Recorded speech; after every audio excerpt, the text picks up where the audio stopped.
A TomTom satellite navigation unit drizzled in honey. A Helinox chair with crisp, fresh iceberg lettuce.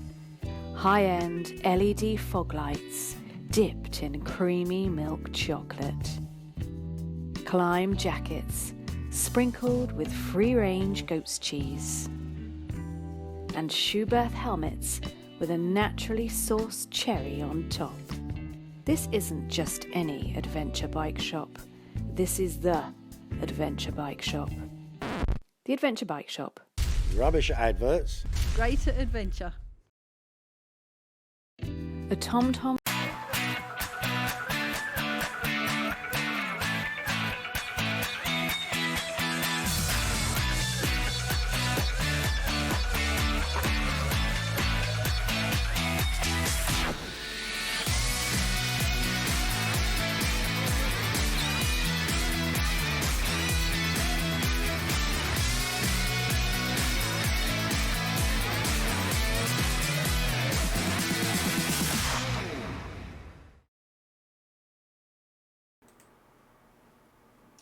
Hello! I'm just checking things. Sam, you can talk for a second. Hello, internet people. Right, so... Yes, hopefully Yeah. you can hear us. We've got a slightly different sound setup this month, which hopefully will be better for all of you. If you can give us some feedback, that'd be fantastic. So yes, this month I'm not joined by Claire, I'm joined by Sam. Unfortunately, I'm really sorry about that, because she's So, a yeah. lot more photogenic than I am. I massively apologise. First things first, before we get started, just a little bit of admin. We are still getting a lot of people asking us why they can't find our show on Amazon Prime yet. It's because it's not finished yet. It will be live around November time. So please keep that in mind. Also want to say a massive thank you. This is a bit of the commercial bit that we have to do, but a massive thank you to the Adventure Bike Shop, who are our biggest sponsor. Cliff and Jenny, who own Adventure Bike Shop, are absolute legends. The shop they have is fantastic, and they've both been around the world on motorcycles, so when you phone them, they really know what they're talking about. Also thanks to all our other sponsors, Metal Mule, Motor Freight. I feel like I've forgotten someone. KTM Sweetland Academy. Oh yeah. Mark Molyneux and the guys there. Who else have I forgotten? I feel like I've forgotten one of our sponsors. That's going to be really bad if I've forgotten a sponsor, wouldn't I? Anyway, we've done some updating to the website this month as well. Just a few little tweaks and things, but the biggest thing you'll find is that the articles are much easier to find and read, and they're all segmented into kind of who authored it, or whether it's a kit review and things like that. So there's a whole host of excellent stuff that Graham Field has been providing for us, some articles and kit reviews and things. So go onto the website and check those out as well, because they're fantastic. Now, on with the news. Sam, what's caught your eye in the news this week? Well, I think the big one. By the way, Hi, Paul. The big one is, of course, Touratech. Touratech. Yeah. The saga continues. There's been some more changes at Touratech. It hasn't just been Touratech UK that's been affected by these changes. It's been a lot of other places. But I don't want to get in trouble for guessing. So I'm actually going to read the press release that went out so that everyone understands. We'd like to announce, this is from Touratech in Germany. We'd like to announce from the 1st of the 8th, 2019, the representation and supply, including logistics of Touratech products in the UK market, will be performed directly by the headquarters and central warehouse of Touratech Germany. The decision falls in line with our strategy to reinforce our presence in this important market and therefore dedicate our central resources to ensure the best customer service, proximity and product availability. The UK is historically a very important and significant market with passionate customers strongly connected to travel and adventure. Our aim is to ensure that the long relationship between the UK's customer and our brand is preserved and sustained over time. It then goes on just to kind of go about what their philosophy is and things like that. But the core of it is that they are moving... the UK has always been looked after by Touratech UK. They are the dealer. for Touratech. They're moving away from that model. They're going to be supplying directly from Germany, and that's a very interesting move. And it's not, as many people think, a Brexit thing, because they've done it to some of the other countries around the world as well. I think it's a move to... I think the biggest question is, and it's what everyone... How does it affect them in terms of cost? So we all know that Touratech can kind of err on the side of pricey. That's very true. So them doing that, what does it mean? Does it increase the price? Will it decrease the price? Now, to be honest, for me, I don't. My worry is nowhere near as much for. Is not as much around price, because I think the price will stay similar. A lot of the prices in the UK have always been governed by the exchange rates and things like that, and it has been difficult to kind of keep those prices at a kind of. And it does mean that they are very expensive, and there's no taking away from it that they do a lot of very good products. The suspension, for instance, they have that's made by WP is very good. You mean Tractive? Yes. Is that made by WP? WP, yeah. Oh, okay. I mean, most of the stuff they make very, very well. I mean, they've been going a very long time. The biggest issue for me comes down to what happens with warranties. Because warranty repairs, does that mean it has to go all the way back to... In fact, I think it always went back to Germany anyway. But is that process going to get quicker and easier? Or is it going to be quite expensive? Because will the UK customer have to pay for that shipping back to to Germany? What's going to happen there? That for me is the biggest question. I think there's been a lot of issues around warranty claims and things like that ever since the kind of first had the problems with Touratech changing. Incidentally, the other thing that Touratech did on here, Touratech has been represented in the UK by our distributor Touratech UK Limited, although they did put LDA. LDA? Yeah, which I'm sure is limited. I'm sure that's just a typo. It's very limited, surely. We would like to express our gratitude for the years spent working together and communicate that we are delighted that this company will continue to work with us. They will continue to sell our products as official point of sale for the Wales area, and still deliver capacity to the market. We're still with delivery capacity to market. I think that's quite interesting, because what they're saying is that they're gonna have really decent kind of point of sale areas throughout the UK now. It used to be your main showroom at Touratech. There are a couple of other places. The Adventure Bike Shop, for example, is one that sells some of their parts. But was that through that was through? But that was through the UK dealer. UK. Obviously, going direct from the manufacturer to be someone like the Adventure Bike Shop or another shop that is looking after it, is selling their stuff, means that they are going to be able to. I mean, it'd be interesting to see what margins on there for a change. It'd be interesting to see what the amount of people out there now who think that Touratech have kind of maybe lost ground in the market, because it used to be the place to go for any aftermarket part. Now you have all these other companies like Aurora out in Greece who do all the kits for the 701s and the 990s. Yeah. You've got Raid Garage. You've got all these little kind of grassroots kind of companies who've taken little bites out of it, and then of course you've got some of the bigger ones, especially when you look at the pannier market. You've got Metal Mule, for example. Yeah. But they've been going for years. They've been going for years, and I think everyone knows that their product is a full-on premium product. They rivet for a reason rather than weld. Yeah. They tend to be the hardiest, I think, of panniers out there. There's quite a few pannier companies out there. Yeah. But they're one of the most well known, along with the Zagas from Touratech. Yeah. So they're the two market leaders within the UK, I'd say. Boomop do a good pannier, but they're much more kind of the budget down the budget end. But I think it's a difficult one, and I think that realistically, the new owners of Touratech are going to have to do some work on kind of cutting down the range and things like that. Yeah, let's be honest. The first port of call to kind of cut their costs is their catalogue. because their Yeah. catalogue. I mean, it doesn't strike me as particularly environmentally friendly. The amount of catalogues, and they are big, thick and they're paper free. catalogues, I mean, they're free. So people tend to take them, and you could knock someone out with one of those. yeah. It's But the trouble is that is, it's not very environmentally friendly, is it? I mean, the amount of paper that must get. I mean, surely a paperless version. I mean, for a while they did start bringing them out on DVDs, little DVDs. DVDs.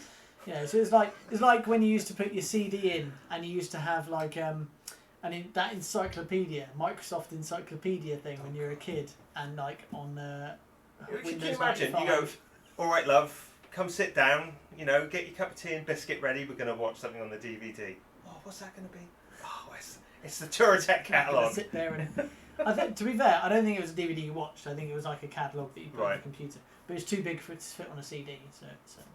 But anyway, in terms of what's happening with what was Touratech UK, which run by Nick Plum, Dakar racer, and a lot of people know him. So what happens to Touratech UK now? They have released a statement, which I shall read you now. By the way, Jay, who is it? Thanks for connecting me to Motor Freight. They are hoping me ship a new V-Strom to Kenya. Awesome. Yeah. We want to hear all about your V-Strom adventures in Kenya. V-Strom, I think, is one of the most underrated adventure bikes on the market. It's got a lovely little engine. It does. I think people ignore it because it doesn't look enough like a venture bike. I think the newer one. It's a really good bike. The newer one. The older one with the kind of flat didn't really feel like an adventure bike. The newer one though. With the flat. But it's just it Well was done. uninspiring. Good description. Uninspiring, should we say? But going back to our main point. Well done, Jay. We can't wait to hear about it. This is the press release from the Touratech UK shop. For 20 years, we have been trading as Touratech UK, helping the market grow and evolve into what it is today. Over this time, we have seen the market grow hugely. I've got to learn to read. And with that, we'd like to make an announcement. As the adventure bike industry has grown, so have people's needs and the brands that are available. There are now much more products and brands available available that also have proven reliability and durability. Do you want me to read it? No, I'm not sure it makes sense. There are now more. I told you not to drink beforehand. There are now much more products and brands available that also have proven reliability and durability. Sorry, it's just me, I couldn't read. Although we are still Touratech, that's in bold, we are still Touratech. Okay. We have decided to branch out in order to cover more products and more control over pricing. In order to provide our customers with an even bigger range of products that fits different trips, budgets and preferences, we will soon be opening our doors under a brand new name with new products and more diverse services. The name will be the Adventure Bike Store. That's a bit close to another name of another. Which is a group name that will encompass all of the new and existing services provided to our loyal customers. Interesting that doesn't say anything about the fact that they have, they're kind of making out that this is their choice when it clearly has something that's been pushed by Touratech Germany. Their hand's probably been played by Touratech. Yeah. Germany. That's. Of course. That's what I mean. They haven't had a choice but to do this, but so they've had to adapt into something else. Yeah. It's interesting that they've tried to. It's an interesting take that they've gone with it rather than just going flat out. But again, this is the issue is that they haven't thought about maybe doing something a bit different. I mean, there are numerous shops out there that will do exactly the same thing. Yeah. What makes them different? I mean, you've got the Adventure Bike Shop, you've got the Adventure Bike Warehouse, you've got Adventure Spec. All of those already do that. I mean, and plus we must remember this is a niche market, so to speak. The adventure market, it's a big market, but it's still a niche market. So yeah, it's. And to be fair, I think the Touratech shop in in Wales has always had other products. Yeah. They do a lot of Joe Farmer clothing and things like that. So it's an interesting take that they've gone with it. But Was it One Way Journey? What's that, Paul? Paul, I think he was talking about the V-Strom ship Oh, really? to Kenya. Ooh. I think I just said a rude word and said ship. Sorry about that. It's an interesting take anyway. Yeah. But it's good to know that hopefully with Germany looking after customer service, it can only get better. When I think it would be a lot quicker because you've got to previously you had to send it back. You had to talk to Touratech UK. They had to assess it. Then you send it back to them. They would then send it back to Germany. Whereas now you just send it straight back to Germany. Bish bosh, get it done. Whatever needs to be done, they send it back. I mean, essentially, the adventure bikers are getting the best of both worlds. They still have the same place in Wales they can go to, but then they will also have other avenues to look through in other shops in the UK that they can go to and see the big range, and they get the reliable customer service direct from Germany. I mean, from a customer point of view, it can only help. Yeah, yeah. And I think as well, it's going to give other brands the opportunity to step out a bit. Metal Mule will probably benefit quite well from that because obviously they are another very high-end pannier brand. They're all made in the UK, and I think it can only kind of help them.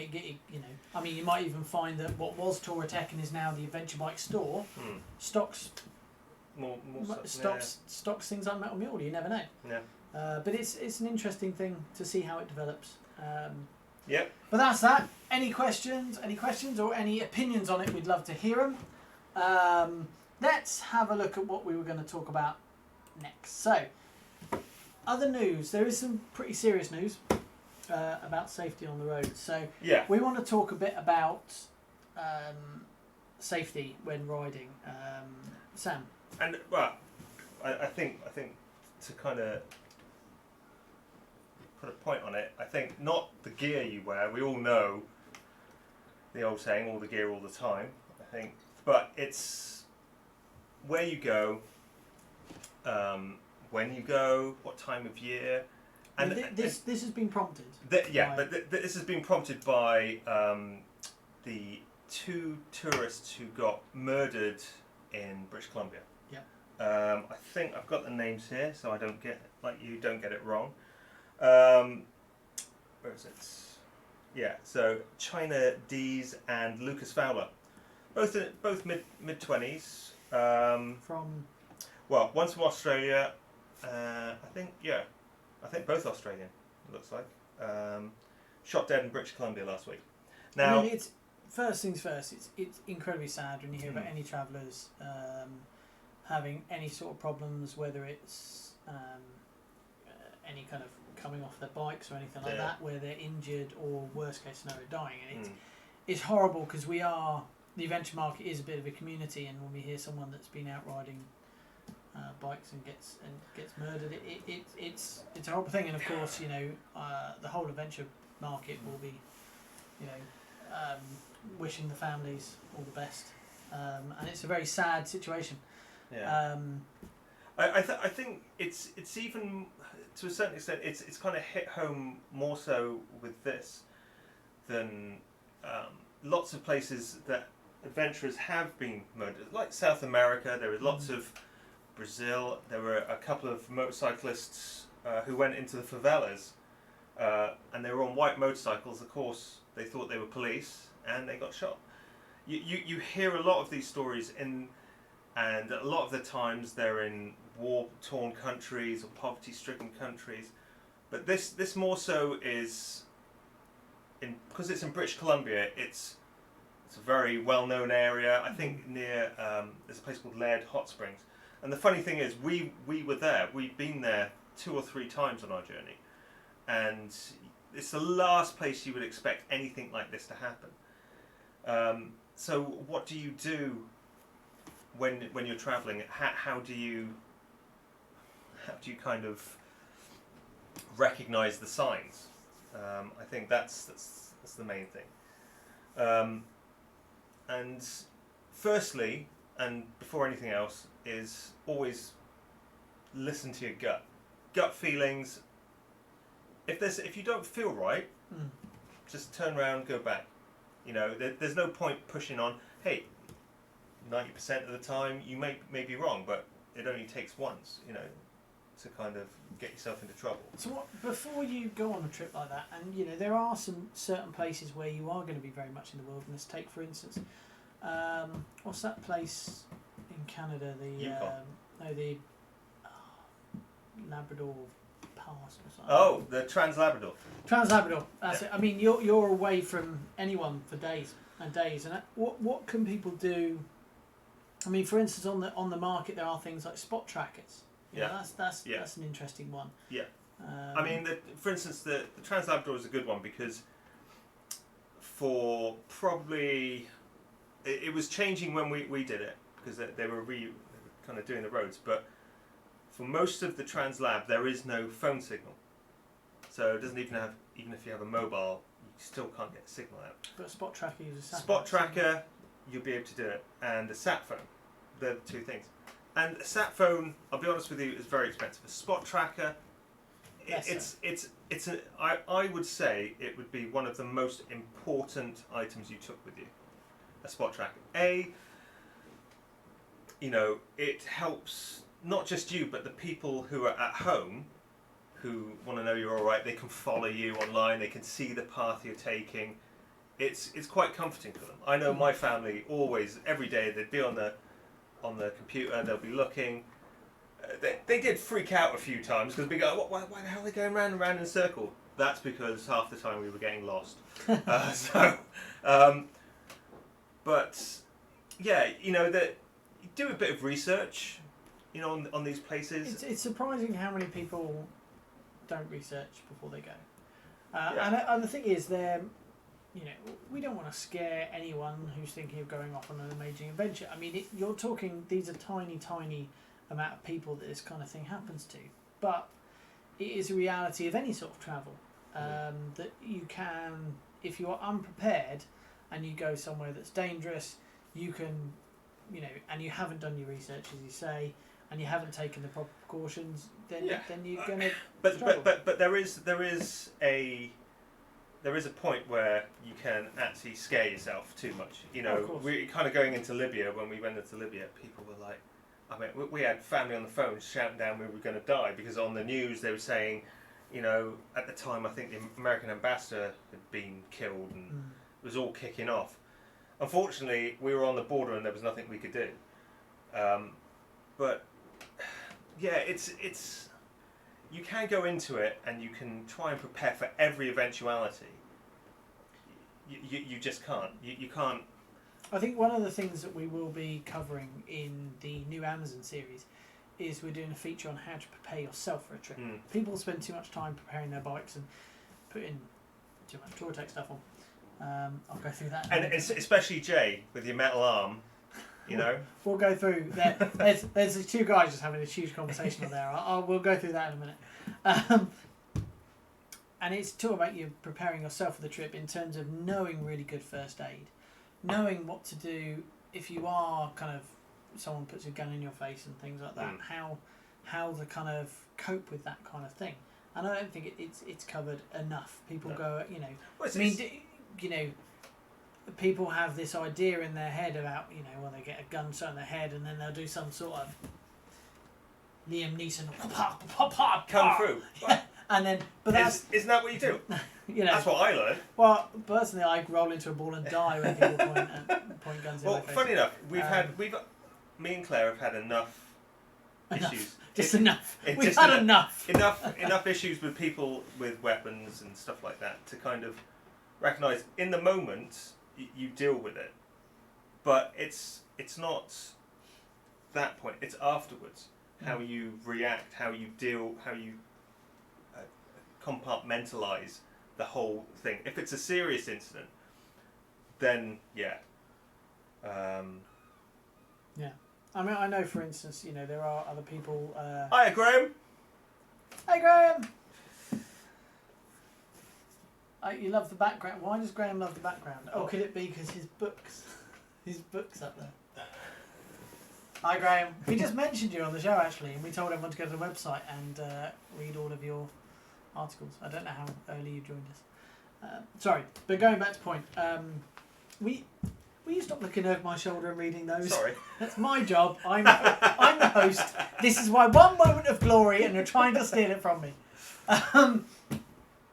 Yeah, I do think that it's important that people think a bit more about that, and that's one of the reasons that we've been planning for a while to do this feature, and these horrible events that have happened recently have just kind of brought it home that is something very important to do. Yeah, as Tom said, I don't think this is not meant to scare people off going anywhere. You should never be scared to go somewhere. You should always go somewhere with an open mind. A lot of the places we were told not to go to were some of the best places. I mean, Libya, Sudan, Iran, all these places that we got told, oh, you don't want to go there, you're going to get taken to prison, you're going to get shot. They're amazing. They're amazing. Yeah. I mean, we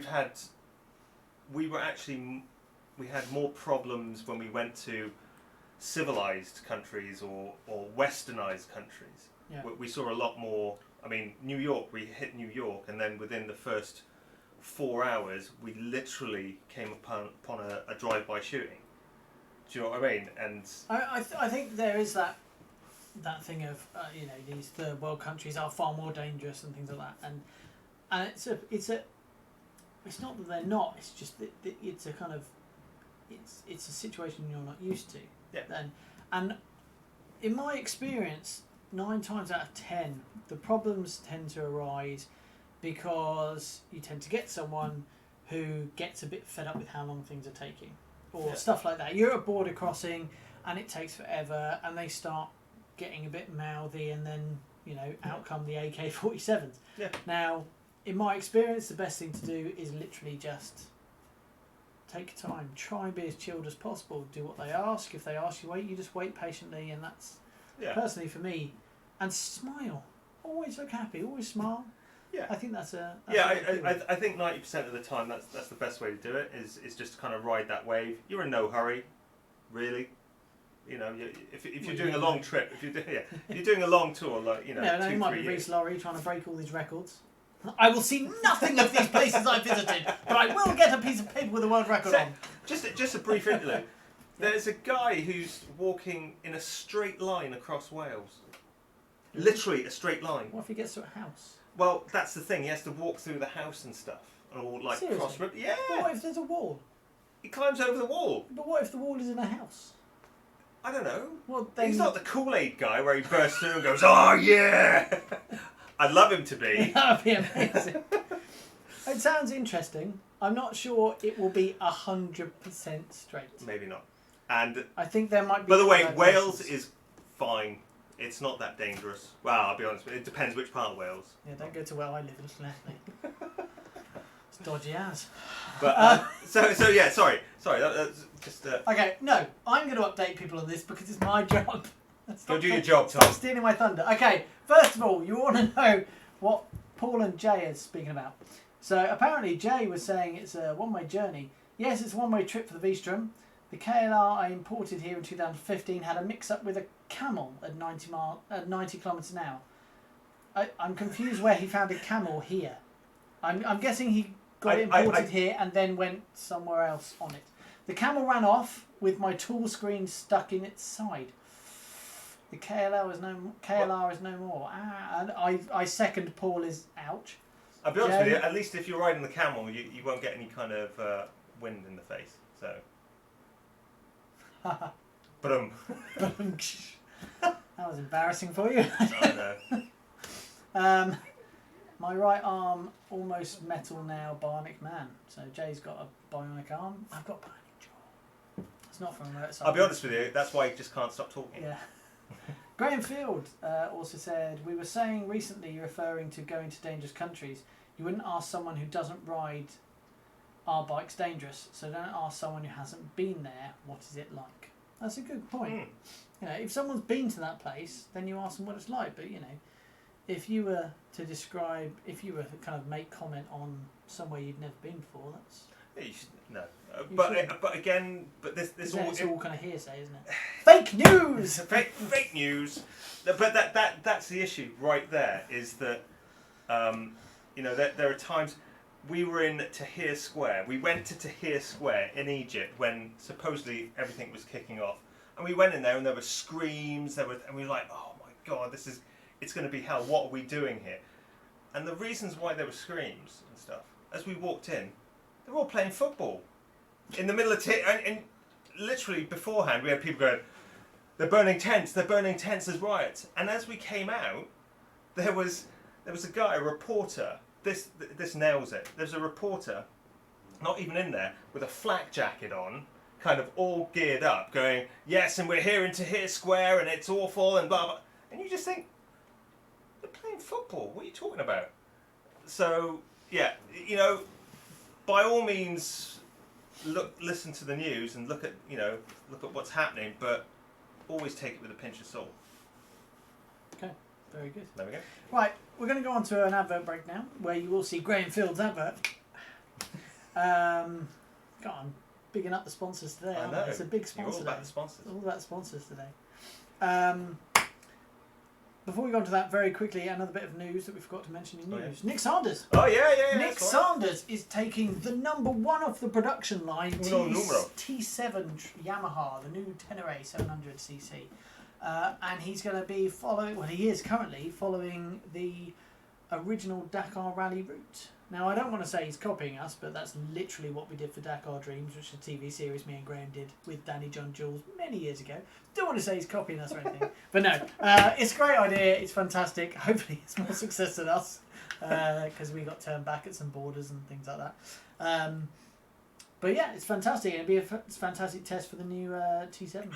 Yeah, which is but a cool bike. is it just purely road? Is it? No, I think he's trying to follow it as close as possible, and if he's following as close as possible, when you get down into Mauritania and things like that, and Western Sahara, the route we were going wasn't road, and we got turned back. So yeah, I mean it'll be interesting to follow. So Nick Sanders, you should definitely have a check out what he's doing. It's very interesting. It'd be interesting about the bike as well. Yeah, I mean that's the main thing that I found interesting, to be honest. But but I think the T700. I can't wait to get on it. I want to see if it's really a 790 beta. It's cheaper. Yeah. But that's a slippery slope. It could be cheaper. It's an older engine. It's a box standard engine, isn't it? Jay's showing off now about all the places he's been to. Dangerous places, eh? I'm going to do this in a posh explorer's voice because I think it works better. Dangerous places, eh? I've ridden up. I shouldn't read things. I'm so bad at reading today. Up to the South Sudan border in Uganda, Congo on the west, South Sudan north. I'll be honest with you. You sound really condescending. I know. Sorry. I can't even read that. Karamojong warriors with AK-47s everywhere. Was amazing. No cold beer up there. Jay, exactly, it was amazing. Didn't you find Sudan to be one of the best places? I loved Sudan. I thought it was the bee's knees. I've never been there. It's nice. Hot. Okay. Hot. Yeah. A bit like everywhere. Everywhere now. Yeah. Which leads us on very nicely. That was a good little segue. Wow.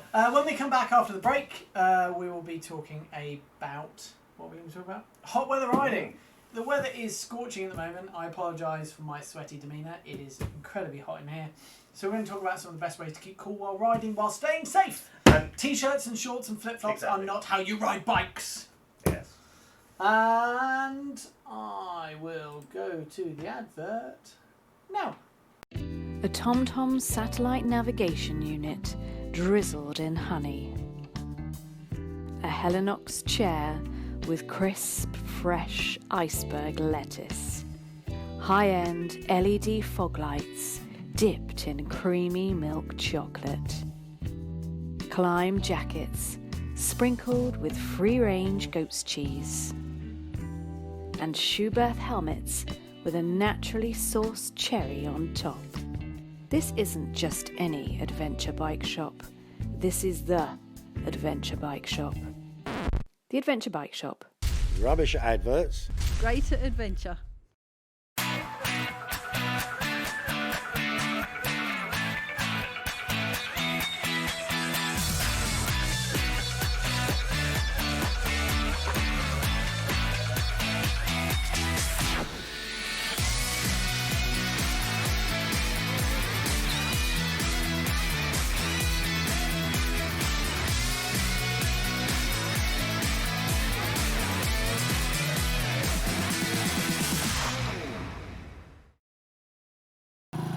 In my experience, there are three things that broaden the mind.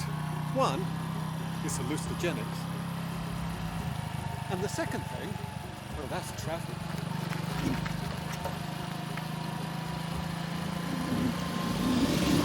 The third thing, of course, is a good read.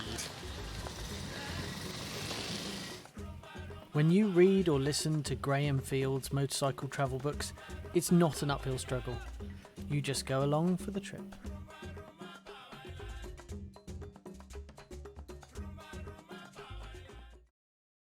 A TomTom satellite navigation unit drizzled in honey. A Helinox chair with crisp, fresh iceberg lettuce. High-end LED fog lights dipped in creamy milk chocolate.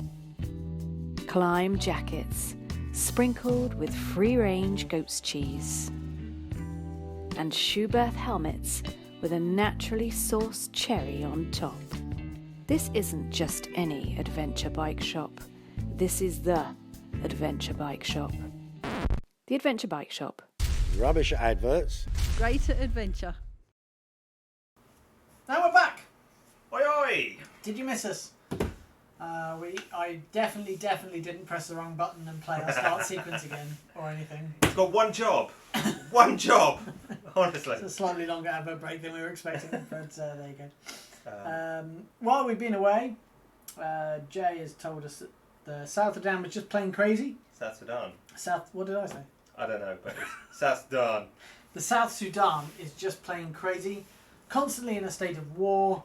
I got out of there after only 2 weeks. That's a long time to stay in a country that's apparently in a constant state of war. You've got kahunas. Okay. What are we talking about now? I don't know, but you just said kahuna. Do you mean cojones? I think kahuna is a burger somewhere. Jay, you may have burgers, but I would go with cojones.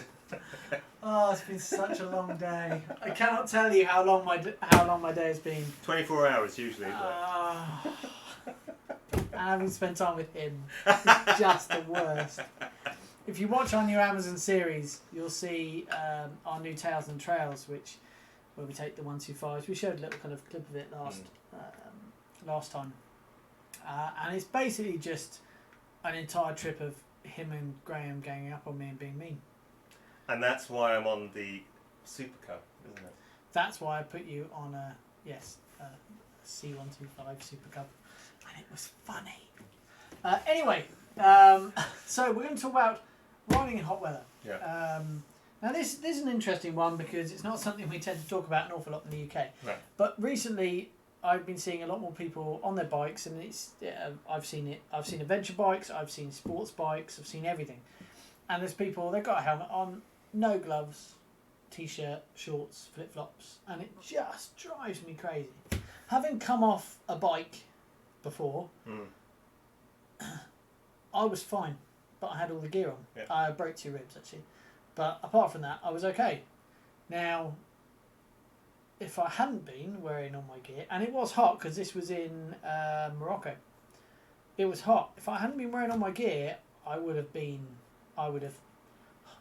had down to the bone. through the skin down to the bone. It would have been horrible. I don't even want to think about it. So it drives me insane. So what we're going to talk about is and see whether you guys have any ideas of some kind of tips and tricks that will help keep you cool while riding in the summer without worrying, without ruining your safety. Yeah. Of course, the first one is vented clothing. It might save money, and you might think to yourself, oh, you know what? There's this really good rucker suit. Oh, Rucker amazing. Rucker's great stuff. Rucker I'll is spend loads of money and just have this one Rucker suit, which is great. But Rucker suits in the summer are hotter than a The sun. sauna. Yeah. It's ridiculous because they don't have huge amounts of venting. They're known for being waterproof. A lot of the time, but I just say Rucker do summer suits. Yes, they do. But No, but if you get like an all season suit, you're pretty much in a plastic bag. Yeah. You're just going to sweat. now I think there are some really good jackets out there that are very well vented. My Klim is just one big vent essentially, which is not great in the winter, but in the summer it's just a breeze to ride. Figuratively and literally. Yes. Right. Okay. But what keeps you guys cool? The other one I've seen a lot of people. Graham got one and he loves it. Is his cool covers. Mm. They go over your normal seat. We're not sponsored by them in any way, but if they want to, we're. Nice one there. I know it's really subtle, wasn't it? We're not sponsored by them, but Graham's got one of them, and it basically means that during the summer, you just got this nice kind of pocket of air that kind of keeps moving through under your bum. Yeah, and your kahunas. And your cones or whatever it is. And it keeps you nice and cool. It also makes the seat a bit comfier, apparently. Graham Hoskins does swear by them. He really loves them. And I think we talk so much about how to stay warm in the winter when you're riding, and not many people talk how to stay cool, because the thing for staying cool is just taking your clothes, kind of dropping layers. The other thing that is very interestingly is a friend of mine, Matt, who is a expedition leader. And I always used to say, oh, well, you want nice wicking clothing because it takes the sweat away from you. And his argument is, yes, that works in places where you're going to get massive variance of temperature, because if it then gets cold in the evening, for example, you don't want to have wet clothing stuck to your body. However, if you're somewhere that's hot all day and all night, and I remember being in the Gambia, right inland, so there's no sea breeze, and I remember just being roasting all day, getting to night thinking, oh, thank goodness it's night time. And then I remember spending about 4 hours just standing in the shower, cold shower, because it just did not get cold, and it was just painful. So he was suggested, if you are into a lotion, wear cotton. Let the water get there, and then I thought you were just going to say, pee on your clothes and put it around your head. I know that's what Bear Grylls does, but yeah, that's it. Yeah, that's all Bear Grylls is. So if you're tootling around, I don't know, Swindon, and you get hot, stop, get off your bike, take a pee on your gear, wrap it around your head, job done. I'm sure it'll be fine. Sam, we've talked about this. We've talked about things that are appropriate for you to say on the show and not appropriate for you to say. No. I think. Shall I tell you my advice? And this is coming from 5 years in Dubai. Yeah. First and foremost, the easiest one. If you're travelling and it's super hot, start early. Get off early in the. I mean, you're talking when we were going out in the desert. We'd start at like 5 o'clock in the morning, and we would stop around 10, 11 because it would get too hot. So that's your first thing of keeping cool. That's not talking about clothing. Secondly, hydrate. Yeah, camel packs. Always carry something, water with you. But in terms of clothing, the cheapest way I found was to wear your trousers with as much venting as possible. When I did my first trip, I had the BMW Rally trousers with the massive vents. I wore that, and just getting a motocross armour for your top and a motocross top. Trust me, that's all I wore. Still not the motocross top and motocross armour isn't going to help you particularly against road rash though if you come off, is it? Oh, massive. You think you've got massive plastic bits you're talking there. about the big kind of plastic ones, are you? Yeah, with the shoulders but because in between each one of those you've got a mesh. Yeah. You get this lovely flow of air. You're not. It's not. That's what I would wear, and most of the time. Interestingly, there's a new product that's out for. It was originally developed, I believe, for NASA. Then it was moved over to race car drivers, and they've now made. The issue is, it's basically a cool vest. It has these tiny pipes that pumps water constantly around you, keeping you cool. And it was originally used for as I say, in NASA and things like that. But then it would have to be connected to some sort of big box. Yeah. And the same thing for race car drivers. It was always attached to some sort of box. They've now made a version where essentially on the back is a camel pack, an insulated camel pack. Mm. So yeah, a camel pack is a type of bladder system. So you fill that up with ice and water. So you fill it to the brim with ice, then fill all the gaps in water, and you sift it up, and then there's a tiny little pump, and it just pumps it all around your body, keeping you really cool. That's all right. Which I think is quite cool. That's quite cool. It's and it'd also be good for Jay and your cold beer. See? Yeah. If you had that, cold beer, circulate round your body, you could have a little straw kind of, you know. Jay's just going off on just telling us all about his journeys now. One of the best adventure rides is circumnavigating Lake Victoria, Kenya, Uganda, Rwanda and Tanzania. Brilliant ride. Do it in dry season though, where you will need some sort of cooling. Exactly. Back onto the segment. Very well done. Thank you. Just a quick one. Did you do the Turkana route? Just want to know. Should we just leave you and Jay to it? Yeah. Yeah, just There we go. get room. I think staying cool is just important, staying warm in the winter. And I think there are various ways of doing it, and I'd be interested to see if the price of that kind of technology where you can put through water and things really. But again, it's a case of a lot of these trips. It's something you've got to carry, and you don't want to kind of. Yeah, I'm sure there are many methods of keeping cool via pumps and pipes and what suits, but it is the simple thing of stopping regularly. If you get too hot, do you know what? Just stop. I think that's one of the key things. If you're not in any massive hurry, stop, find some shade, sit down, have some water. Take some layers off. Because just taking layers off also releases any trapped heat that you might have. Yeah. So it's always going to make you a lot cooler, a bit nicer. Try and stay out the sun. Don't forget sunscreen. Sound like your mother now. Or a hat. Yeah, wear a hat. I'll be honest with you. I find the heat, travelling in heat, a lot more difficult than travelling in the cold, because there's only so much you can take off. There's only so much you can put on. Well, you can put on a lot more than you can take off. I mean, the benefit is the equivalent of having the cool pipes running through you, which is a heated vest. They're a lot cheaper now and a lot easier to come by. Yeah, and heated a lot grips. easier to do. Those can handle their problems. I know this is for the cold, but heated vest. I poo-pooed the idea of a heated vest. Although I'm not wearing a heated vest. It's rubbish. It's not manly. I'll just flex my muscles and hopefully the friction between them will cause enough heat. No. I love heated vests. I'll wear them all day long. Yeah, I'm actually wearing one now. It's so. I was converted when we did the Arctic bike off. We got some heated vest, and the thing I love is we got one of those heated vests with a high neck. Just that little kind of warm there. Lovely. It's like having a cuddle all day. Was it? I loved it. But that doesn't help with the heat. No, not entirely. But yeah, I think the main points are, hydrate, stop regularly, go early morning, or travel early morning, travel late afternoon when the sun's gone down. I would say don't travel at night, but everyone says that. But I guarantee you most people do travel at night at some point. Yeah. Everyone says don't travel at night. It's nice and cool when you travel at night.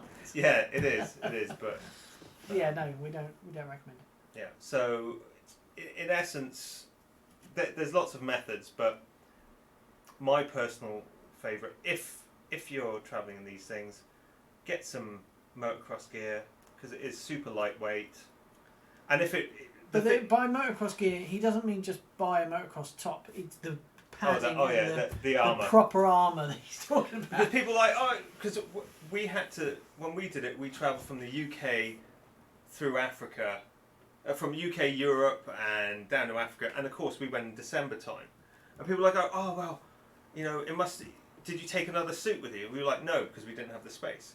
Said, it must have been really cold. What were you wearing when you did that trip? We through Africa. Well, when we first started, it was the motocross armour, motocross gear, but we also had a full proper waterproof coat and a heater jacket because we went up into the mountains of Italy and there was like 4 foot of snow. It was like -10, and so just that with the heated jacket and the waterproof, we were fine. And then when we got to Africa, hotter climbs, we just put away the heated jacket.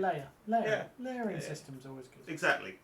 And there's something to be said for the jackets have the Gore-Tex built into them and stuff like that. It's very nice, especially if you're in somewhere like the UK where the majority of riding is going to be kind of, you could start out in lovely sunshine, then it'd be rain, then it'd be cold, then it'd be warm, Yeah. And that's great to have a Gore-Tex lining. But I think if you're travelling, having the ability to, have that layering system is nice. That was the best. I have to say that was, I think, the best way of doing it. Is not to have a suit that does it all, because there is no suit that does it all. Yeah. Is to have like a heated jacket, the motocross top, and like a waterproof that you can just scrunch up and shove in your bag. Cool. Right, I'm going to start talking about that now because it's boring. Oh, there we go. So that's that done. Yeah, we're going to head off now. We've almost reached an hour. You must be bored of us by now. Clearly. But I think, at this point, I just want a few little notes before we go. First of all, there is going to be more and more content coming out on YouTube.